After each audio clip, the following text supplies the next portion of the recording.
Alors, on reprend Bezrat Hashem, on est toujours dans notre Tikkun 13 et on est toujours au folio 27a et on va passer au folio 27b. Ce petit passage-là de 4 à propos de Mizmor, il est très court, mais il est évidemment très complexe. Donc, je vous rappelle qu'on a vu la dernière fois, on avait vu que Mizmor était lié au bras droit, donc a priori à Chesed. Et le Rama qui fait remarquer que on n'a pas vraiment vu cette notion de Mizmor liée à ce degré de Chesed, sauf évidemment dans la citation que nous amènent ici les Tikkun Zohar, c'est-à-dire en 98.1, Mizmor Shiru Lashem Shir Chadash Ki Niflaot Asa Oshia Lo Yemino. Ok? Et évidemment, on avait remarqué ça la dernière fois, qu'il y avait à la fois ici Mizmor et il y avait Shir, et que donc, les Tikkun Zohar nous avait indiqué que, vu que le Mizmor, il était lié dans ce psaume-là, avec le fait qu'il y ait une délivrance au Shia, il y ait une délivrance du côté de la droite, que Mizmor était lié à Chesed. Quand on regarde dans Erke Akinoim, on voit que là-bas, évidemment, c'est plus complexe. J'avais rappelé la dernière fois deux choses assez rapidement, que normalement, la notion de Mizmor, elle était liée au fait que c'était lié au fait de les amers. Les amers, ça veut dire à la fois chanter, mais chanter, c'est shir. Donc, vous vous rappelez le problème de traduction qu'on avait eu par rapport à comment on va traduire Mizmor, et que la notion de les amers, c'est aussi le fait de couper. Donc, ça serait plus lié à la gvoura. Alors, on va juste relire ce qui est marqué dans Erke Akinoim, à la porte 23, au chapitre 13. Donc, Mizmor. Il dit, on trouve dans les enseignements de Rabbi Shimon bar Yochai, à propos de Mizmor, deux enseignements. Le premier, c'est par rapport à la Malchut, et le deuxième par rapport à Chesed. Et il est donc possible que si on veut associer les deux explications, que la Malchut, elle s'appelle ainsi, du côté du Chesed, parce qu'il y a un fil de Chesed qui est attiré vers la Malchut, et c'est comme ça qu'on trouve dans d'autres endroits.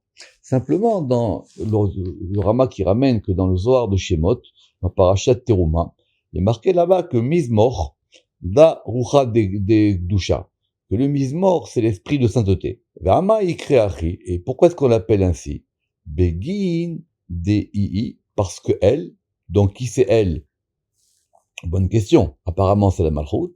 Meshabechat tadir les Malka, il a des kula. Parce qu'elle loue, tadir de façon constante, permanente, vers le roi, il a supérieur de tout.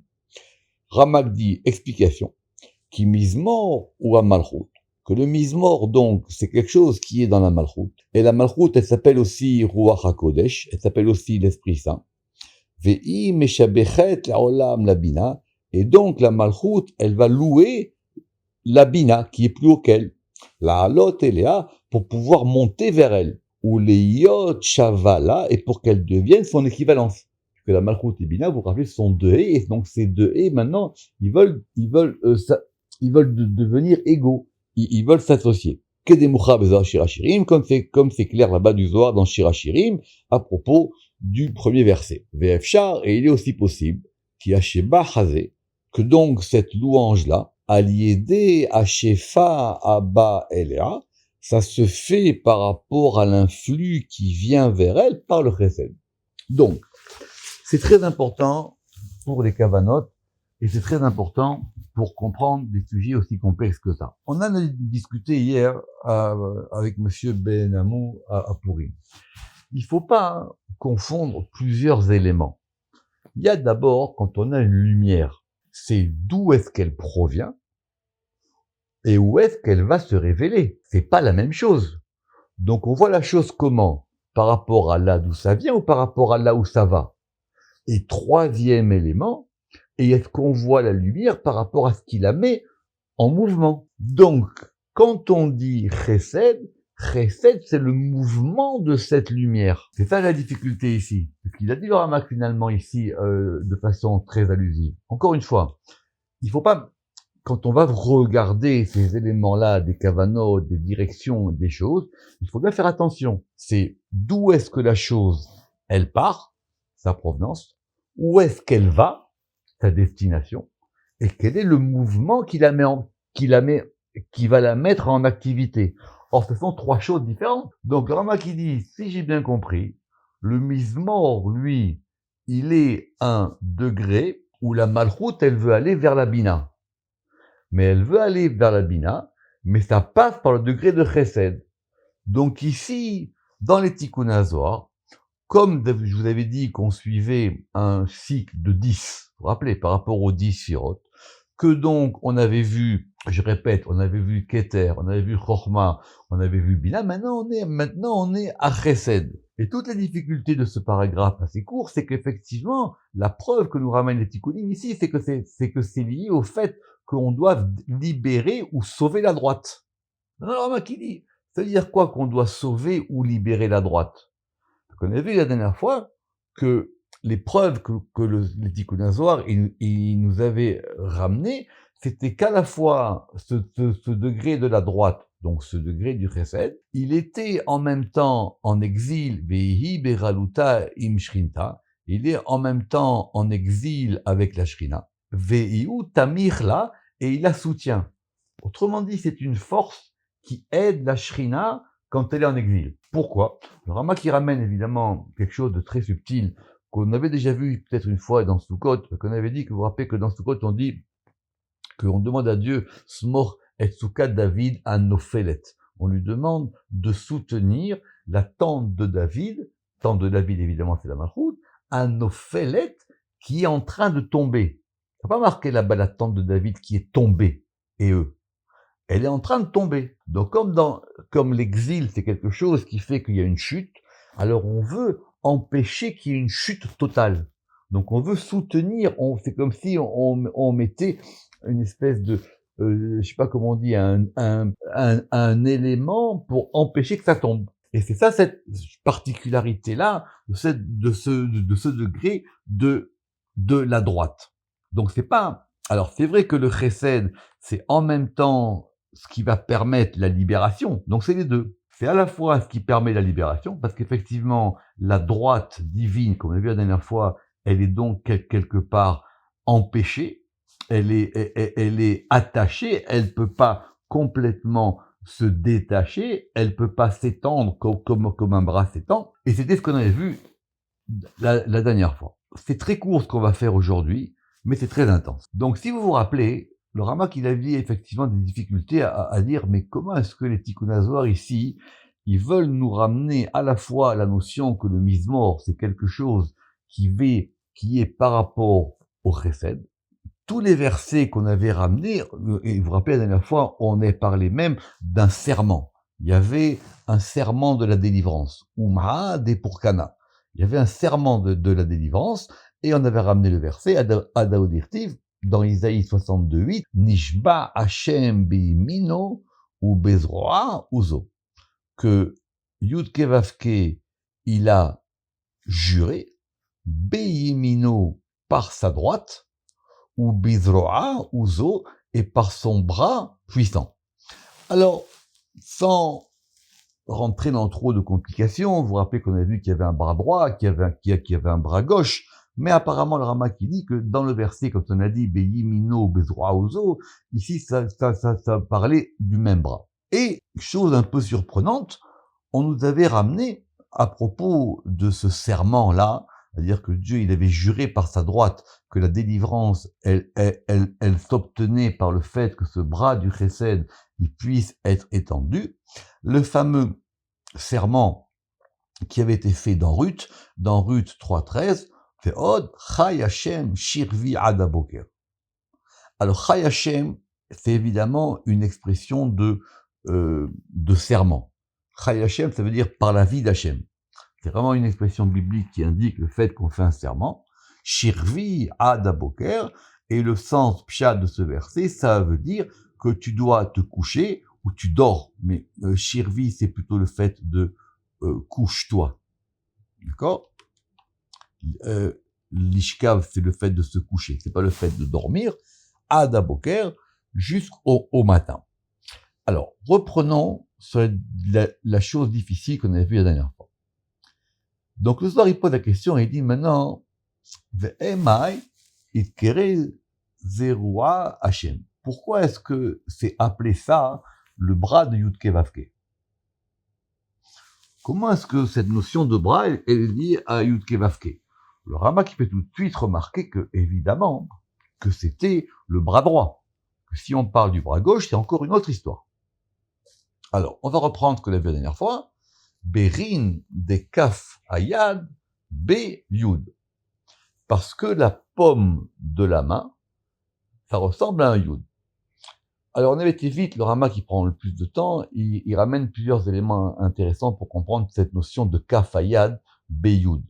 D'abord, effectivement, le Yud, c'est une lettre qui a une forme, on peut dire, qui a une forme circulaire un peu, et c'est une lettre qui se retourne sur elle-même, comme la paume de la main, qui effectivement peut ressembler à un Yud. Première explication. Deuxième explication, il dit que Kaf, c'est, quand on l'écrit en déployé, ça fait quoi? Kaf, ça fait 80 et 20, ça fait 100. 100, ça fait 10 fois 10. Et évidemment, d'une autre manière, le Kaf lui-même, il vaut 20, c'est-à-dire 2 fois Yud. Donc, on veut décrire ce bras. Donc, on a dit Kaf Ayad Beyud. Le Kaf, la paume de la main, c'est un Yud. Chamesh Etzba'an, et donc maintenant, les 5 doigts, ils sont un He. Pourquoi? Si on reprend, ça on l'avait déjà vu, en fin de compte, il y a une puissance qui vient du Yud, et le He, il va maintenant faire circuler ça dans les 5 directions. Ça, la main qui s'ouvre, ça fait un He. Évidemment, ce He-là, on va pouvoir comprendre que ce sont les 5 Sphirot, Chesed, Gvura, Tiferet et Netzach. Ou plutôt, Tiferet, on va le mettre de côté.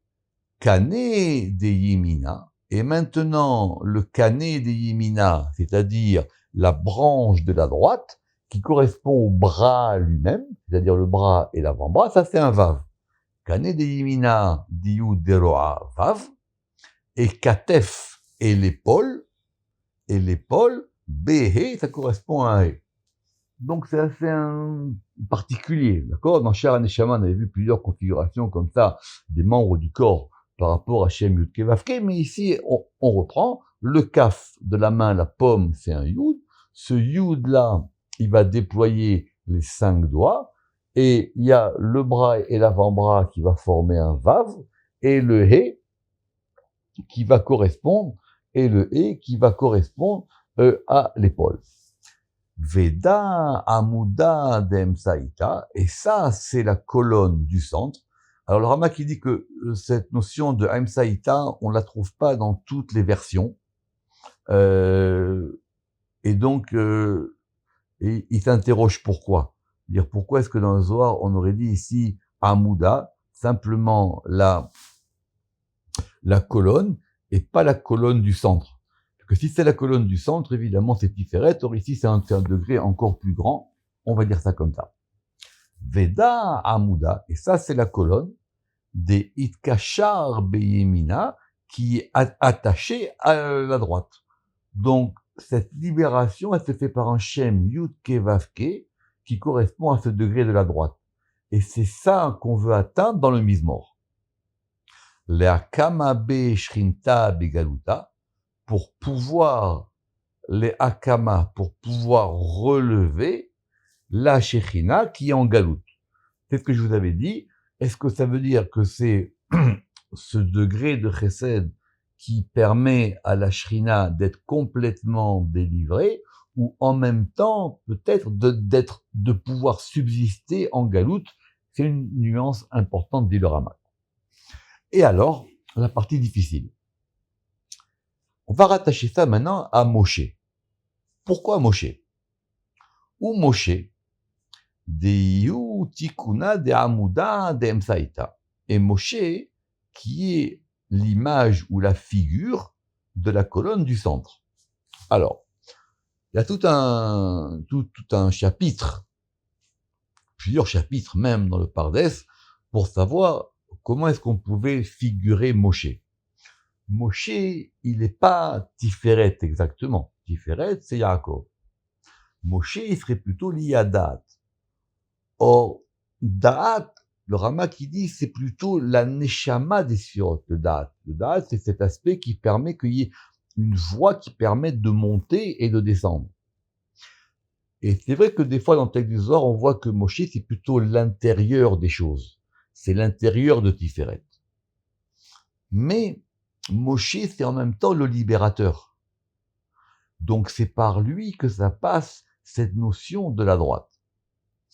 Alors, relisons doucement. Ou Moshe, de Yud Yukna de Amuda de Emsaïta, et Moshe, Moïse, qui est la figure de la colonne du centre, Itmar B, il a été dit à son propos. D'accord? Alors, très intéressant parce que c'est le prophète qui le dit, c'est pas la Torah. Donc, on n'a pas vu vraiment cette notion de bras droit avec Moshe dans la Torah. Qu'est-ce qui est marqué dans Isaïe en 63:12? Molich liyimin Moshe, veru'a tifarto. Effectivement, ici, on a tous les éléments. C'est-à-dire, Molich, il fait aller, il dirige. Liyimin Moshe, vers la droite de Moïse. Zeroa, le bras, Tifarto de sa splendeur, le bras de Tiferet. C'est ce degré de Moshe. Moshe, c'est lui qui va faire opérer cette direction de la droite. Mais maintenant, on veut comprendre comment ça se passe. Alors, Veiu Bokea Maya Deoraita.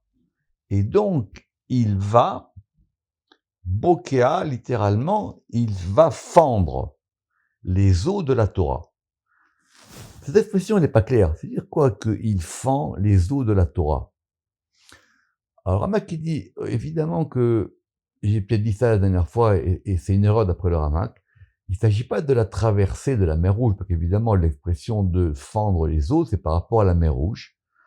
Ça veut dire que Moïse, il a fendu les eaux pour que la Torah puisse descendre. La Torah, elle était cachée. La Torah, elle était enfouie.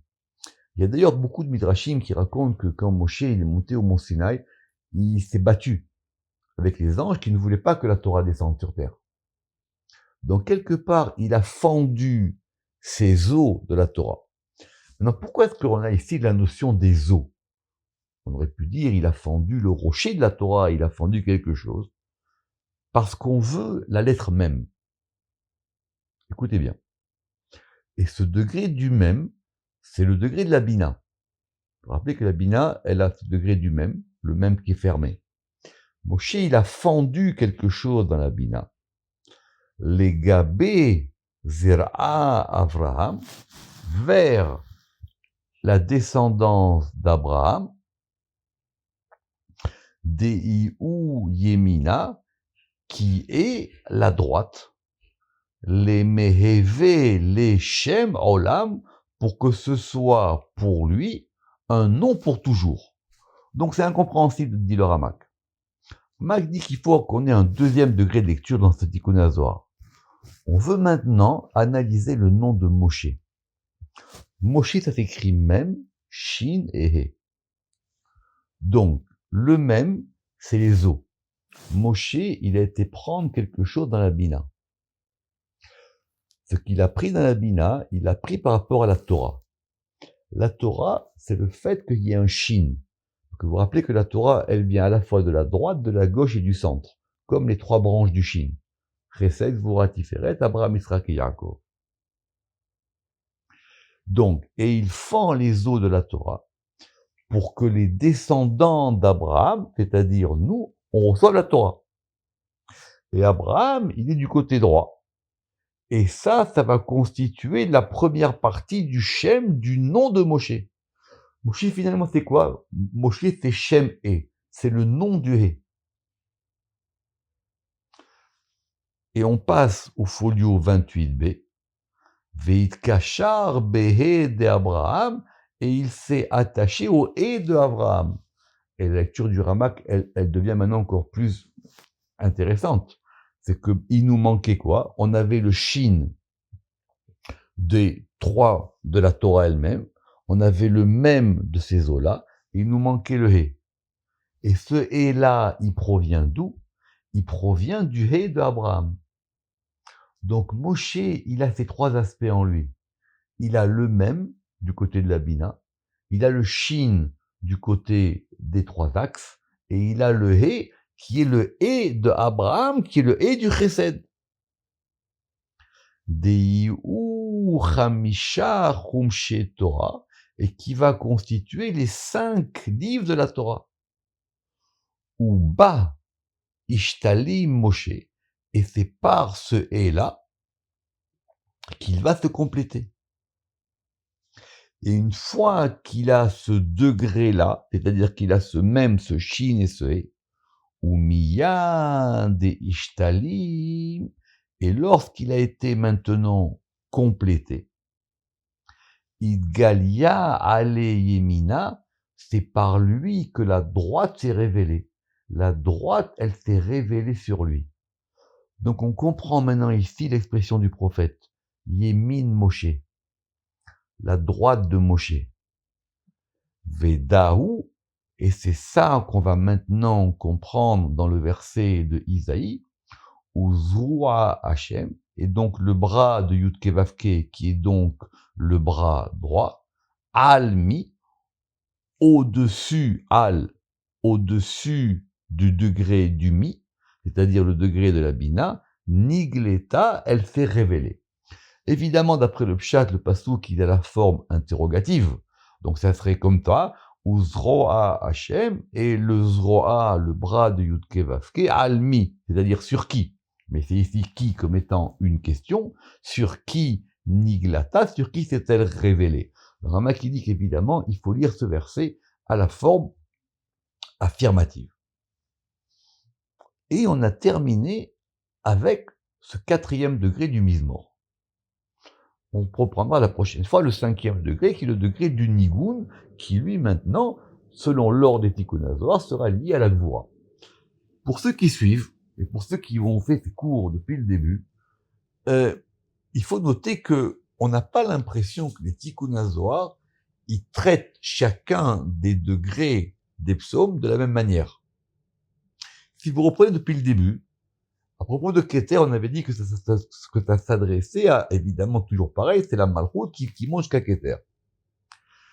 Sur le 2e degré de Chokhmah, on avait été plus prolixe. On avait montré, vous vous rappelez, toutes les histoires, comment il fallait que ça se fasse. À propos du degré de la Bina, c'était encore plus complexe. Vous vous rappelez, dans la Bina, on avait dit que c'était les 5 arrangements que Dieu, vous vous rappelez de ça? Deit marba chamesha tikunin, ma kadosh baruch hu zan kol alma, chidishmata zanat kol gufa. Et nous, on aurait aimé simplement qu'à chaque fois, on nous explique le mouvement. Or, vous voyez bien que c'est pas expliqué. C'est simplement évoqué. C'est simplement mis en allusion.